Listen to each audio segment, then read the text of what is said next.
Two be honest এটা অনেক বেশি জরুরি, কারণ এখানে মনে করেন মিডিয়ার সবাইকে পাওয়া যায়, এটা মিলনবন্ধন হয়, একটা মিলন মেলা বলতে পারেন। এবং আপনি দেখেন পার্শ্ববর্তী দেশে তাদের মধ্যে নিজেদের মধ্যে খুবই ভালো বন্ডিং আছে, বা আমাদের নিজেদের মধ্যে খুব ভালো বন্ডিং আছে, বা দেখা সাক্ষাৎটা খুব কম হয়। কিন্তু এরকম ধরনের টুর্নামেন্ট যদি আয়োজন করা হয় তাহলে দেখবেন প্রত্যেক বছরে সবার সাথে দেখা একটা মিলন মেলা হয় এবং সবার সাথে বন্ডিংটা খুবই স্ট্রং হয়ে যায়। এটা আসলে আমাদের আজকে প্ল্যানিং, এটা কিন্তু আমরা 1 বছর ধরে প্ল্যানিং করছি।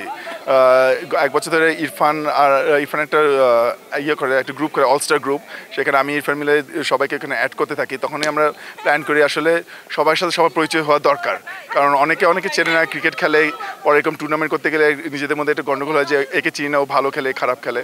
কিন্তু যখন আমরা গ্রুপটা করি, তারপর সবার মধ্যে যখন জেলিংটা হয় এবং আইস ব্রেকটা হয়, তখন আমরা ঠিক করি যে না, পাশের দেশে এরকম করে খেলে, আমাদের দেশে এরকম করে টুর্নামেন্ট হয় না, হোয়াই নট আমরা এরকম একটা বিগ ইভেন্ট করি। তাহলে একটা কম্পিটিটিভ ভাব থাকবে এবং একটা সুন্দর একটা সবার সাথে একটা মিলন মেলা হবে, একটা ফান হবে। তো সেখান থেকে আসলে এরকম ইচ্ছাটা, আর সেখান থেকে এই টুর্নামেন্টটা আয়োজন করা হচ্ছে। এটা বলা যায় না, কারণ আজকে যে দেখছি প্র্যাকটিস ম্যাচে প্রতিটা টিম স্ট্রং, প্রতিটা টিম হলো ব্যালেন্স, এবং কে যে কাপ নিবে এটা আসলে ইজ এ বিগ কোয়েশ্চেন নাও। হ্যাঁ, শেষ কথা বলতে চাই, আপনারা আমাদের সাথে থাকুন, আমাদের খেলাটা উপভোগ করুন, টি স্পোর্টসের দিকে চোখ রাখুন এবং আমাদেরকে সাপোর্ট করুন। Thank you.